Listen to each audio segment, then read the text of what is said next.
kelas desain organisasi B.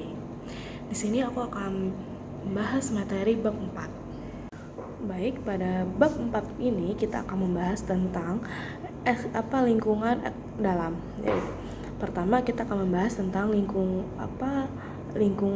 organisasi lingkungan. Dalam organisasi ada beberapa lingkungan. Yang pertama itu ada sektor industri. Itu terdiri dari pesaing, ukuran industri, dan daya saing, dan isu-isu terkait. Lalu yang kedua itu ada sektor bahan baku, yang terdiri dari pemasok, produsen, real estate, jasa. Nah, lalu yang ketiga yaitu ada sektor sumber daya manusia, ini mana pasar tenaga kerja, lembaga tenaga kerja, universitas, sekolah, pelatihan, karyawan di perusahaan lain, dan serikat pekerja. Lalu ada sektor keuangan, yaitu terdiri dari pasar saham, bank, tabungan, dan pinjaman swasta investor. Lalu ada sektor pasar yang terdiri dari pelanggan, klien, calon pengguna produk, dan layanan. Lalu ada sektor teknologi yang terdiri dari teknik produksi, ilmu pengetahuan, terus pusat penelitian, dan otomatisasi material baru. Itu ada sektor kondisi perekonomian, yang mana terdiri dari resesi, tingkat pengangguran, tingkat inflasi, tingkat investasi, ekonomi, dan pertumbuhan. Lalu selanjutnya ada sektor pemerintahan, yaitu terdiri dari hukum kota, negara bagian, federal, dan peraturan, terus pajak, layanan, sistem peradilan, proses politik. Sedangkan selanjutnya ada sektor sosial budaya, itu terdiri dari usia, nilai-nilai, kepercayaan, lalu pendidikan, agama, etos kerja, konsumen, dan gerakan hijau. Selanjutnya itu ada dari sektor internasional sendiri, yaitu persaingan dan akuisisi oleh perusahaan asing. Terus masuk ke pasar luar negeri dan bea cukai asing dan peraturan nilai tukar. Baik, pada lingkungan eksternal, domain lingkungan adalah wilayah tindakan yang dipilih yang mendefinisikan ceruk dan sektor eksternal tempat organisasi akan berinteraksi untuk mencapai tujuannya. Lalu untuk sektor merupakan subdivisi lingkungan eksternal yang mengandung unsur-unsur serupa. Sedangkan lingkungan tugas mencakup sektor-sektor yang berinteraksi langsung dengan organisasi, biasanya meliputi sektor industri, sektor bahan baku, terus sektor pasar, sektor manusia, dan sektor internasional. Departemen organisasi berbeda untuk memenuhi kebutuhan sublingkungannya. Pertama kan atasan, itu ada presiden, terus selalu dibagi kayak bawahnya itu jajarannya. Lalu ada divisi penelitian dan pengembangan, terus ada divisi manufaktur dan divisi penjualan.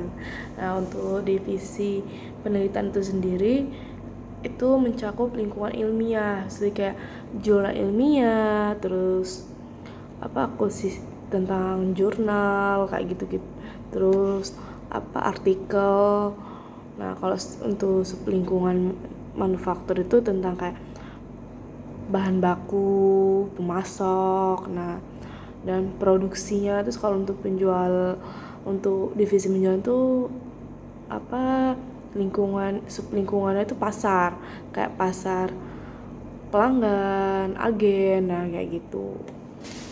Setiap departemen itu memiliki perbedaan dan orientasi yang berbeda.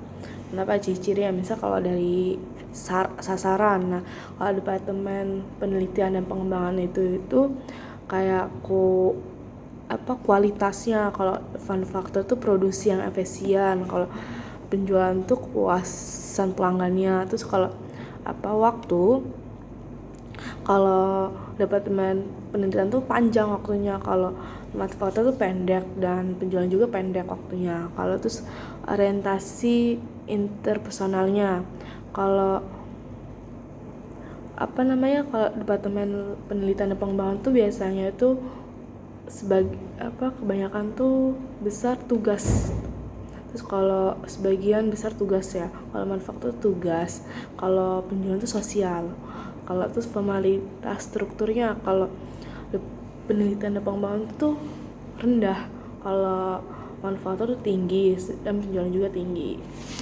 Selanjutnya itu ketidakpastian lingkungan, di mana ketidakpastian berarti bahwa para pengambil putusan memiliki sejumlah informasi yang tidak mencukupi tentang faktor-faktor lingkungan, sehingga membuat prediksi perubahan eksternal menjadi sulit. Kita beradaptasi dengan ketidakpastian lingkungan, yaitu organisasi perlu memiliki kesesuaian yang tepat antara lingkungan eksternal dan struktur internal. Departemen penyangga dapat menyerap ketidakpastian dari lingkungan dengan melindungi inti teknis dari perubahan lingkungan dan membantunya berfungsi secara efisien. Lalu, kita harus beradaptasi dengan ketidakpastian lingkungan dan cara peran yang melintasi batas, menghubungkan dan mengkoordinasikan organisasi dengan elemen-elemen utama di lingkungan eksternal dengan membawa informasi ke dalam organisasi tentang perubahan lingkungan, lalu dengan mengirimkan informasi ke lingkungan yang menampilkan organisasi dalam cahaya yang baik. Adaptasi dengan ketidakpastian, yaitu dengan ketidakpastian lingkungan menyebabkan yaitu meningkatnya diferensiasi yaitu perbedaan orientasi kognitif dan emosional di antara para manajer berbagai departemen fungsional, dan perbedaan struktur formal di antara departemen tersebut.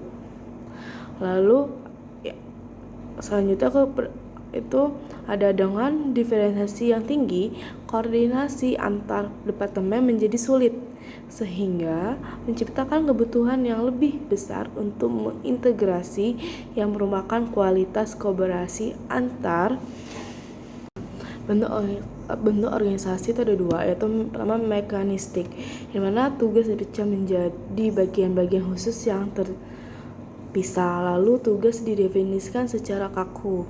Yang ketiga yaitu ada hierarki wewenang dan kontrol yang ketat dan ada banyak aturan. Keempat, pengetahuan dan kendali tugas dipusatkan di puncak organisasi. Yang kelima, komunikasi bersifat vertikal. Lalu yang kelima yaitu bentuk organik, yaitu karyawan berkontribusi pada tugas umum departemen. Lalu yang kedua, tugas disesuaikan dan didefinisikan ulang melalui kerja tim. Yang ketiga itu hierarki wewenang dan kontrol lebih sedikit dan aturannya pun sedikit. Yang keempat itu pengetahuan dan kendali tugas berada di mana saja dalam organisasi. Dan terakhir itu komunikasi bersifat horizontal. Selanjutnya itu ada strategi organisasi untuk mengendalikan lingkungan eksternal.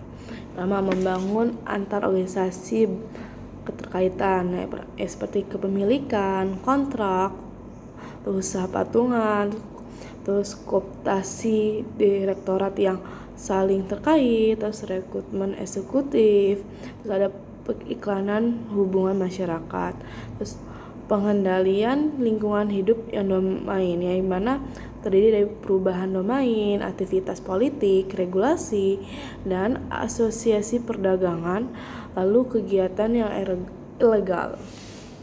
Sekian penyampaian materi dari saya. Sampai ketemu di video selanjutnya. Bye.